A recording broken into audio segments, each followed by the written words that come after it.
So we're over at the secret fruit orchard that we don't film very often today. And I started sticking some annual vegetables around the fruit orchard last year just to, I don't know, make better use of some of the space that's not fruit trees. And a lot of the annual vegetables seem to be doing much better over here than they do at my garden. This property is 12 feet higher in terms of elevation. That's a shame. Trying to pull this off, it's breaking all the other ones off with it that aren't ripe. So I guess we'll have some fried green tomatoes too. But that's an interesting looking one there. It's almost like 3 tomatoes kind of fused together. That's something you probably want to eat in the next day or two, because with all those cracks and ribbing, it's going to be more likely to, get bacteria in there and rot pretty quickly. So I want to eat that probably today. And then unfortunately, the rest of these just broke off. I probably should have come out with scissors instead of just pulling that off of there, but I suppose now we're gonna have some fried green tomatoes. I could leave these on here to see if they'll... No, they're all coming off now. But not a big deal. We'll eat some fried green tomatoes too. So I don't know what variety this is. It's possible this is Crimson Cushion. Maybe it's a beefsteak type. The one next to it, I think, is a pink Brandywine. But yeah, a lot of these branches are breaking. This, I want to say, is the pink Brandywine. It's pretty. I didn't really plan on filming anything over here today, but I suppose we could do a quick tour of the fruit orchard since we're here. See what's going on in the fruit orchard. This peach tree has only been here for a few months. It's got a lot of vertical growth on it. I probably should prune it and get it to be a little bit bushier. Cantaloupes are starting to run. I'm hoping the cantaloupes are able to get to size before the squirrels and whatnot get them. These are the 20 plus pound cantaloupes, the Ginger's Pride variety. There's some volunteer peas coming up in here. It's way too hot for them, but at least they'll help build the soil. There's some zinnias that are popping up in here, make things look a little prettier. I haven't seen a lot of issues with the cantaloupes yet, but there does seem to be some maybe caterpillar damage on this one leaf. It's hard to say. I don't think pickleworm moth is here yet. It's still a little early. In addition to these cantaloupes, we got this sad looking grapefruit tree here that went through some 25-degree weather earlier this year without protection. These tomatoes have only been in here about a week or so. This is a fairly new raised bed. It was filled with mostly leaves, a little bit of dirt on top. There's a lot of weeds popping up in here. Some of the compost I get, there's been some issues this year where it wasn't up to temperature, but the company sold it anyway, and it's had weed seeds in it. I'm not going to name names, but I don't know, maybe I should. But there's also a lot of peas popping up in here because I used old pea vines as a way to fill this bed without using too much soil. When I have leaves, I use leaves, but I didn't have any, so I chopped down a bunch of peas from the spring and filled 2/3 of this raised bed with pea vines. And I guess there were a handful of viable seeds on some of those vines, but it's not really a big deal. What else we got? The fig trees were not doing well earlier this spring. They were wilting constantly, and I'm not sure why, but they look okay now. Hoping to have some figs on here next year. There's 2 little squash plants over here. There were 3, but 1 died. Shockingly, this old patty pan heirloom looks way better than this new expensive F1 hybrid. I've been puzzled by that. You can see there's a nice patty pan there. Gotten quite a few of those off this plant. The muscadine grapes have all but destroyed this apple tree. This was a wild apple that was pretty vigorous. and now you can barely see the apple tree because it's just covered in muscadine vines. The muscadines have made it up into this oak tree, which is gonna make harvesting the grapes exceptionally difficult, but also a lot of fun. You can see this is where the muscadine grapes originated.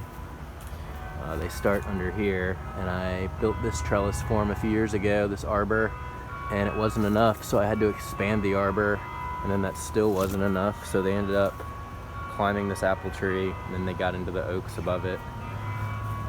Not particularly happy about that, but it is what it is. This is our newest raised bed. You can see there's all kinds of mole damage in here, even though I put this expensive solar mole repeller thing in here. These are honeycomb F1 hybrid tomatoes that I am so excited about. They were ridiculously expensive, but it's a new variety. Should be really cool. This raised bed has never done particularly well. I'm not sure what the problem is. It's probably going to be mostly asparagus from this point forward. This apple tree in the shade is doing pretty well. I don't want to walk back here too much and look at the loquats because there's a lot of poison ivy back here. We can check out a few of the citrus trees real quick. But, oh wow, I forgot to pull all the peaches off of here. These young peach trees, I did not want them to produce fruit because I wanted them to focus on growth, but I guess I missed 2 of them. Now there's 2 small peaches on here, unfortunately. Here's a better view of the 2 loquats. Some of these wild citrus trees are probably going to have fruit on them in the next year or 2. I'm really excited to see what kind of surprises we get. This tree was eye level with me last year, and now it's twice my height. These have been growing a little bit slower.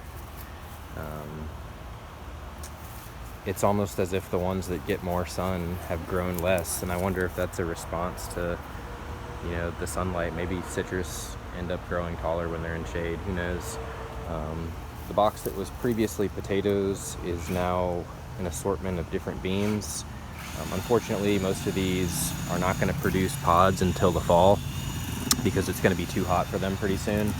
But we'll have a bumper crop of fall beans, all kinds, limas, green beans. A couple more things in the front yard we can look at. I don't want my phone out here in the rain for very long, but I did want to show you all the new tomato trellis. You can see the cherry tomatoes up under here. They need something to climb, so I built this nice trellis. It's really tall. I can add another layer of metal if I need to. It's 22 feet of metal so far. I might add to that. Yeah, that should be quite enough for 4 cherry tomatoes. Although I think this one here is a sandwich slicer called Green Giant I just put in. But the rest of these are cherries. This is actually just 2 plants over here, all that. But anyway, just wanted to show you all the trellis. This purple sweet potato is looking pretty cool. I think the zucchini got hit with vine borer, which is a pest that I don't usually see here. My primary, pretty much my only pest of summer squash is pickleworm. But this year I planted probably 20 or 25 summer squash plants, and I guess it was enough to attract some vine borer. I've seen some damage on this plant. I also saw a fruit the other day that I think had a vine borer in it, which seems a little uncharacteristic of something that's called a vine borer to be in a fruit, but there was a big grub looking thing in the middle of the fruit. You can see the golden zooks are still doing pretty well. Those are the ones that are supposed to be powdery mildew resistant. This side by side actually does look pretty good. You can see this, I guess, green zucchini here. It's got some powdery. The golden zook next to it doesn't. I think I just saw a rat or something. What in the world was that? Look at this yellow brandywine. I'm never gonna grow yellow brandywines again because the plants made like 2 fruits per plant. But that's a monster tomato. I think I literally just saw a rat or something back here. I don't know, maybe not. I saw something. I know I said we wouldn't do a full garden tour, but there are a couple more things to look at. It is starting to rain finally though. Chard's still doing pretty good despite the 100-degree weather. Eggplant and pepper's doing good. Uh-oh, it's pouring down. I'm gonna get caught out here. I did want to take a second just to show some of the flowers in the front yard. So this 6x6 raised bed was an absolute nasty infestation of dollarweed, which is really hard to get rid of. I spent 2 or 3 hours trying to pull it up, but there's always rhizomes deep in the soil that you miss. And the dollarweed just, it loves all the moisture we have here. And with that 9 inches of rain last week, I'm sure it's, growing again. But I thought, if I can plant tons of vigorous stuff over here and I don't water this all summer, maybe I can outcompete the dollarweed, because it tends to do well in really wet soils. So I got all the dollarweed out of here that I could find. I added a bunch of dirt and built up the height of this. And then I planted a lot of competitive drought-tolerant things like pumpkin and sunflower. There's actually a ton of different plants growing in this. This is only a 6x6 raised bed. It still has some winter onions and leeks left over that I never got around to harvesting. There's still some carrots and potatoes in there. There are tomatoes, tomatillos, pumpkins, cowpeas, nasturtiums, zinnias, and I may have already said sunflowers. So that's a ton of different stuff. 3 different types of flowers. Clearly the pumpkins are the dominant species, but there's 3 different nightshades. You got the tomatillos, the tomatoes, and the potatoes all in here. It's incredible how many different plants I packed into a 6x6 area. I usually don't do that. I tend to space things out a little bit more, but this is I didn't plant everything so tightly in here because I was expecting it all to yield well. I planted it all so tightly because I wanted to outcompete the dollarweed. You can still see some dollarweed in there. Might do a little separate video about that. Look at the cucumbers real quick. I don't grow a lot of cucumbers anymore because I've developed an allergy to raw cucumbers, so I got to either cook them or pickle them all. But I planted a few just to have some pickles maybe. This year I'm doing all non-traditional varieties. This one here was called white cucumber, and they're not really white, but they're a real light shade of green there, and they seem pretty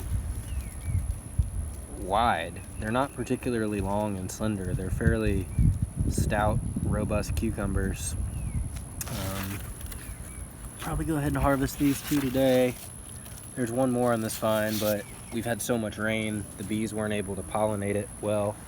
So you can see what happens when cucumbers don't get enough insect activity. They kind of form misshapen. Hey, you don't like cucumbers. The one in the fabric pot is clearly doing better than the one in the similarly sized plastic pot. This one in the smaller fabric pot is one of those like Armenian cucumbers that's kind of like fuzzy looking on the outside. They're a little bit softer. I haven't eaten one of these yet. I haven't eaten any of these, but I did give away one of the Armenian ones last week, and somebody told me that the texture was a lot different than a regular cucumber. I think that's the Armenian one. They call it like a snake cucumber or something like that. Yeah, not a whole lot going on in the garden. We got 9 inches of rain the other day, so everything got flooded. But zinnias are pretty.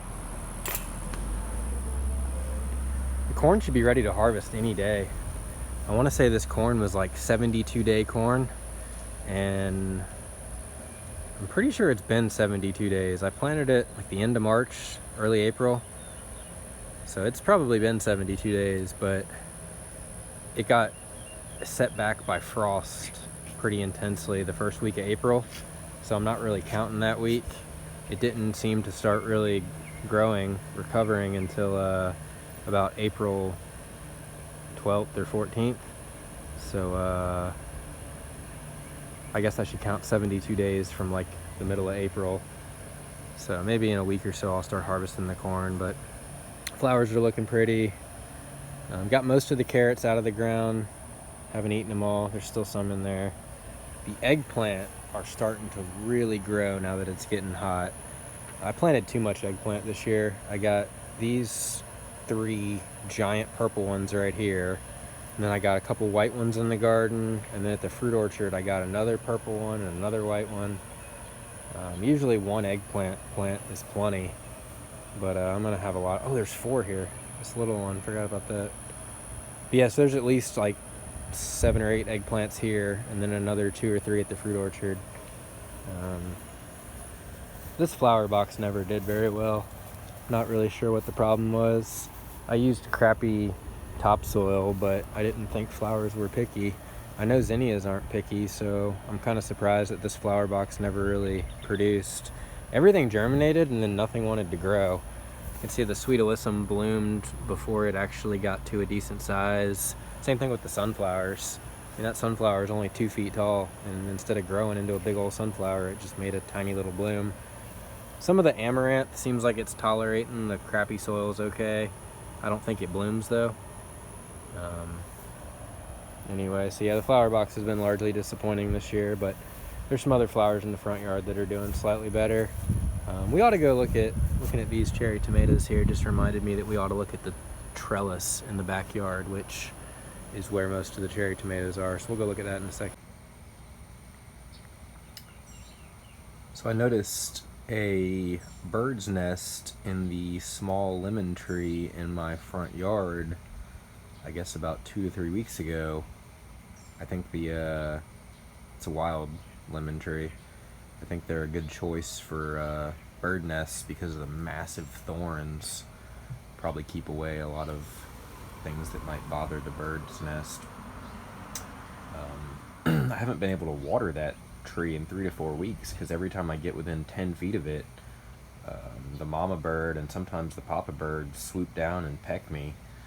My little dogs have been attacked 3 or 4 times. Some neighbors have been attacked. You don't even have to get close to the tree. Like, just walking through the yard is enough to upset the mama bird. I've seen the mama bird and the papa bird run off some squirrels, and the squirrels weren't anywhere near the tree or the nest, and the birds chased the squirrel straight down the street. But it looks like one of the baby birds has finally hatched. I don't know if mama already kicked him out of the nest or what, but he's over here in my crepe myrtle wood pile.